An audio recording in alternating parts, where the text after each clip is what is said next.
Dear student, morning all of you. आज का हमारा टॉपिक है एमए ज्योग्राफी सिलेबस हिंदी और इंग्लिश में। यूनिवर्सिटी नेम है अटल बिहारी वाजपेयी विश्वविद्यालय बिलासपुर छत्तीसगढ़। क्लास है MA geography third semester. Paper है थर्ड। पेपर का नाम है रीजनल प्लानिंग एंड डेवलपमेंट यानी कि क्षेत्रीय योजना और विकास। पेपर 1 और पेपर 2 पहले के 2 वीडियो में हम देख चुके हैं। पेपर 1 में था आपका रूरल सेटलमेंट ज्योग्राफी यानी कि ग्रामीण बस्ती भूगोल, और पेपर 2 में था आपका ज्योग्राफी ऑफ रिसोर्स यानी कि प्राकृतिक संसाधन भूगोल। पेपर 3 में है आपका रीजनल प्लानिंग एंड डेवलपमेंट यानी कि क्षेत्रीय योजना और विकास। तो चलिए देख लेते हैं इसका विषय वस्तु यानी कि आपके कोर्स कंटेंट में क्या क्या दिया हुआ है, कौन सी यूनिट में।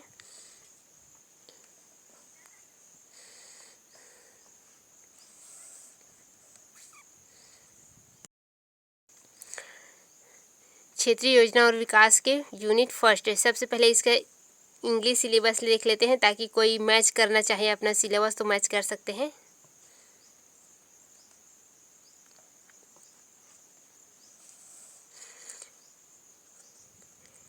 Regional concept in geography, conceptual and theoretical framework, merit and limitation for application to regional planning and development, concept of space area and location attributes.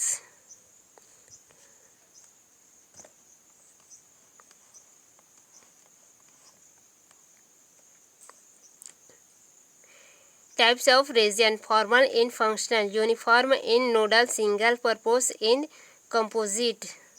Region in the context of planning, regional hierarchy. Regional division according to variation in level of social economic development and resource region. ये आपका English syllabus हो गया। इसका हिंदी और English अनुवाद अब देख लेते हैं। जो मैच करना चाहे वो मैच कर सकते हैं।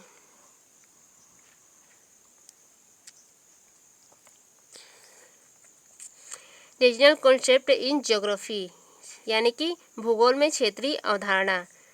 रीजनल कॉन्सेप्ट का मतलब हो गया आपका क्षेत्रीय अवधारणा इन ज्योग्राफी यानी कि भूगोल में। फिर आपका कॉन्सेप्चुअल एंड थ्योरिकल। कॉन्सेप्चुअल का मतलब होता है व्यवहारिक या वैचारिक, और थ्योरिकल का मतलब होता है सैद्धांतिक। फ्रेमवर्क का होता है मतलब रूपरेखा या स्वरूप।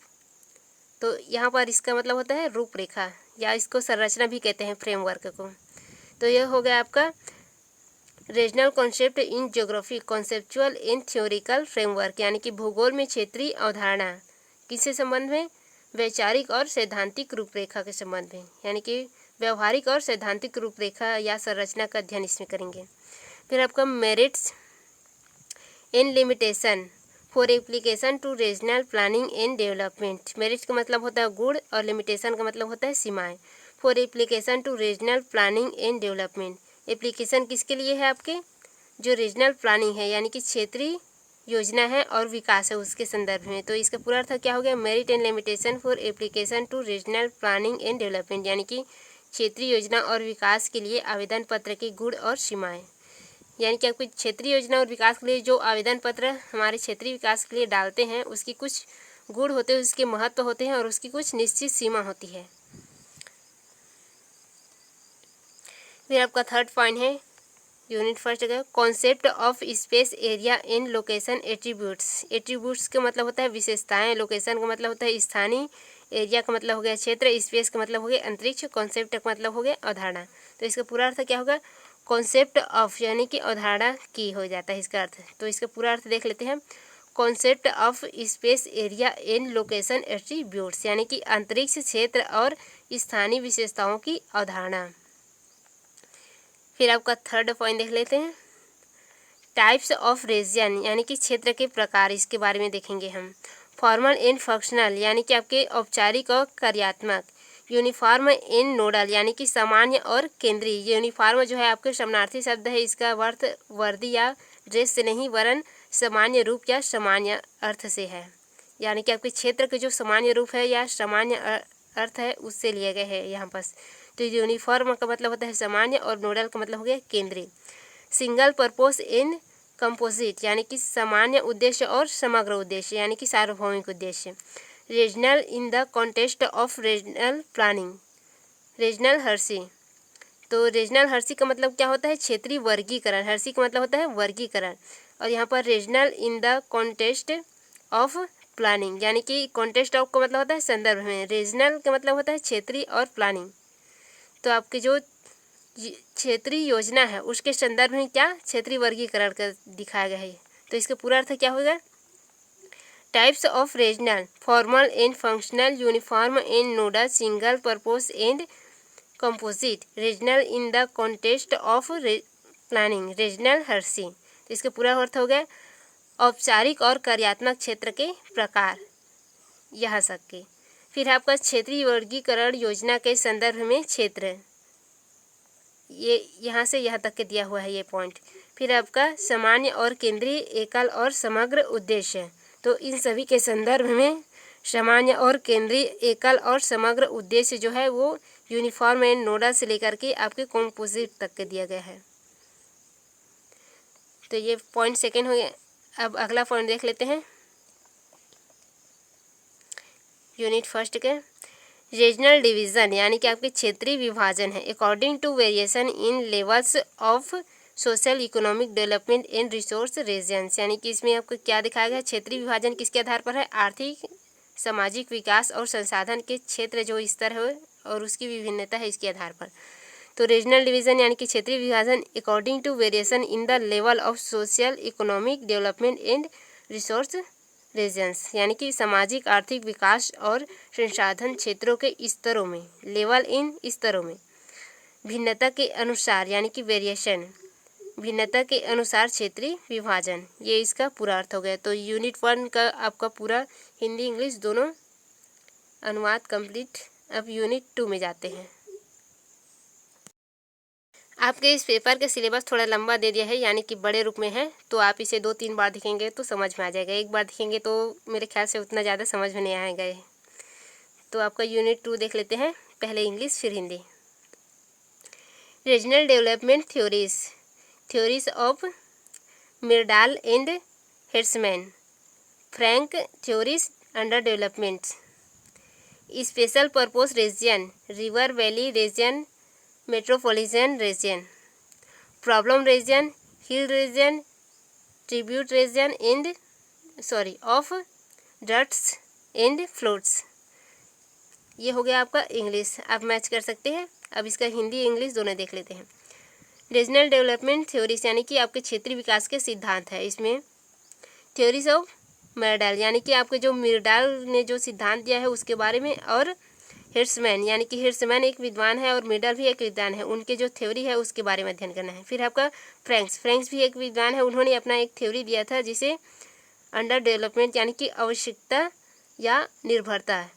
अविकसितता यानी कि अर्धविकसित होता है और निर्भरता मतलब भी अब अर्धविकसित हो गया यानी कि वह निर्भर है। तो ये फ्रैंक का थ्योरी है, फ्रैंक थ्योरीज अंडर डेवलपमेंट यानी कि फ्रैंक की अविकसितता या निर्भरता की सिद्धांत ये। फिर आपका सेकेंड पॉइंट है इसमें स्पेशल पर्पस रीजन यानी कि विशेष प्रयोग या प्रयोजन क्षेत्र।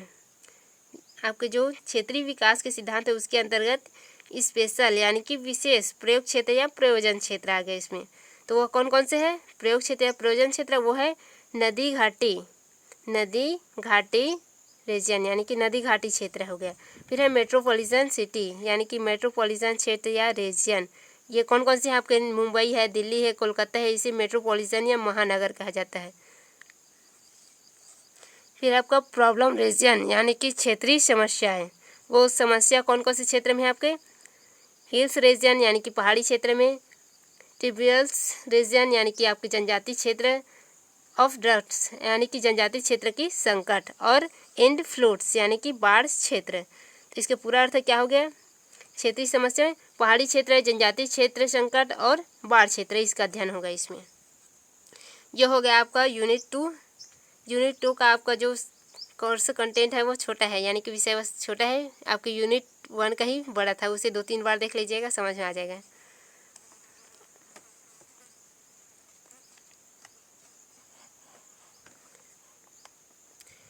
अब देख लेते हैं यूनिट 3 का, पहले इंग्लिश देख लेते हैं। Planning process, sectoral, temporal and spatial dimension, short term and long term perspective of planning, planning for a region, development in multi region planning.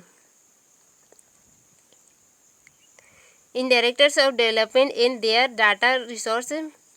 Data sources measurement living are regions development in disparities region plans of India. ये हो गया आपका English syllabus, आप इसे match कर लेंगे। अब Hindi English दोनों देख लेते हैं। प्लानिंग प्रोसेस यानी कि आपकी जो योजना प्रक्रियाएं हैं इसके बारे में इसमें अध्ययन करेंगे हम।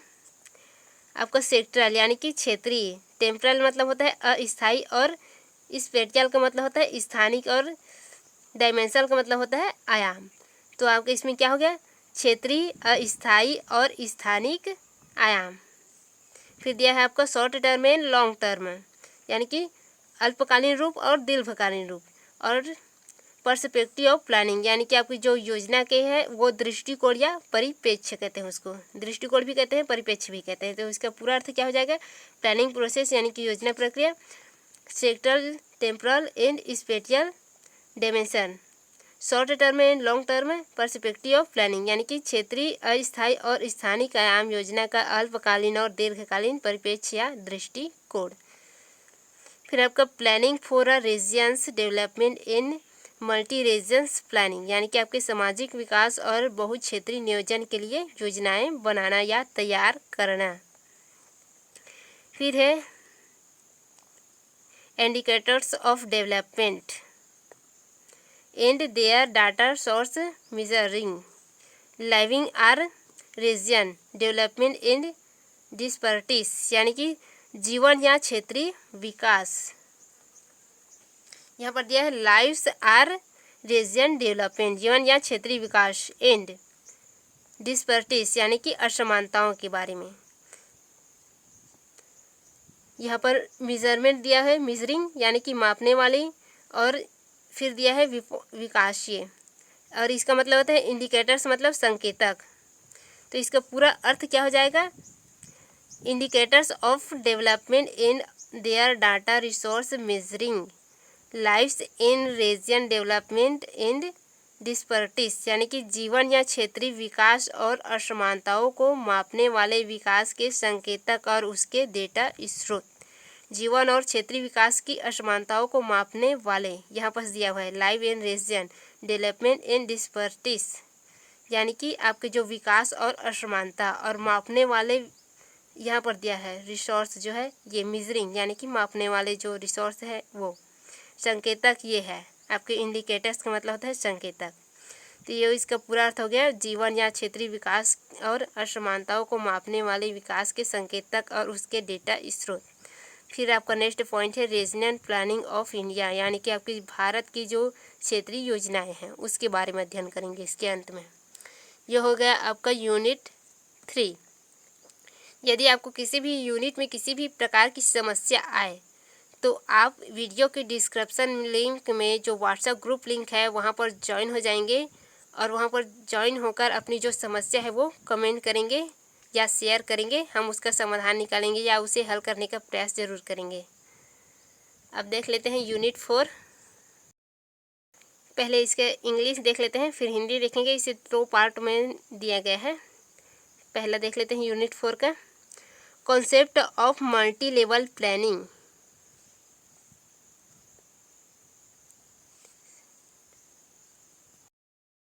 Decentralised planning process, panchayati raj system, role and relationship of panchayati raj system, village panchayati raj, janpad panchayati raj and zila panchayati raj, and administrative structure, village, block and district. फिर आपका सेकेंड पॉइंट दिया है regional development of India, problems and prospects. अब इसका हिंदी और इंग्लिश दोनों देख लेते हैं अनुवाद। Concept of multi level planning यानी कि बहुस्तरीय योजना की अवधारणा, मल्टी लेवल यानी कि बहुस्तरीय। फिर आपका डिसेंट्रलाइज्ड प्लानिंग प्रोसेस यानी कि विकेंद्रीकरण, डिसेंट्रलाइज मतलब विकेंद्रीकरण, प्लानिंग प्रोसेस यानी कि योजना प्रक्रिया। तो डिसेंट्रलाइज्ड प्लानिंग प्रोसेसिंग यानी कि विकेंद्रीकरण योजना प्रक्रिया, यह हो गया आपका। फिर आपका इसके अंतर्गत क्या दिया है, पंचायती raj system, role in relationship यानी कि उसकी क्या भूमिका है और उसका संबंध क्या है, इसको दिया है। और पंचायती राज सिस्टम यानी कि पंचायती राज सिस्टम के, तो इसके पूरा अर्थ क्या हो जाएगा, panchayati raj system, role in relationship of panchayati raj system यानी कि पंचायती राज व्यवस्था के संबंध में पंचायती राज व्यवस्था की भूमिका क्या है, यानी कि जो आपके पंचायती राज शासन है ग्रामीण क्षेत्र में, उसके संबंध में जो पंचायती राज है उसकी भूमिका क्या है, ये है। फिर आपका विलेज पंचायत यानी कि आपके पंचायती राज कौन कौन से हैं, वो 3 प्रकार के होते हैं। एक है ग्राम पंचायत, विलेज पंचायत जिसको बोलते हैं, जनपद पंचायत और जिला पंचायत, ये 3 पंचायती राज है आपके। एंड एडमिनिस्ट्रेटिव स्ट्रक्चर यानी कि आपकी जो प्रशासनिक संरचना है उसके ढांचा है उसको दिया गया है यहाँ पास। तो एडमिनिस्ट्रेटिव स्ट्रक्चर के अंतर्गत क्या कहा जाता है, आपके ग्राम है, विकास खंड है और जिला है, ये 3 आपके एडमिनिस्ट्रेटिव संरचना है यानी कि प्रशासनिक संरचना है आपके ग्राम, विकास खंड और जिला। तो ये आपका सरल पॉइंट है यूनिट 4 का। फिर सेकेंड देख लेते हैं उसका point, regional development of India यानी कि भारत की क्षेत्रीय विकास। उसके अंदर क्या पढ़ेंगे, जो क्षेत्रीय समस्याएं हैं और संभावनाएं हैं उसका अध्ययन करेंगे। तो यूनिट 4 भी आपका कंप्लीट हो गया। यदि आपको इसमें से कोई भी यूनिट में किसी भी प्रकार की समस्या आया हो तो कमेंट जरूर करेंगे और इस वीडियो को 2-3 बार देख लेंगे क्योंकि ये सिलेबस बहुत बड़ा है और थोड़ा उलझी हुई है, तो एक बार में समझ नहीं आएगा, तो 2-3 बार देख लेंगे। धन्यवाद। और किसी भी स्टूडेंट को कोई अन्य सब्जेक्ट या विषय में हिंदी अनुवाद चाहिए सिलेबस का, तो वो सेंड कर देंगे अपना सिलेबस, हम उसे अनुवाद करके फिर से वीडियो के रूप में सेंड कर देंगे।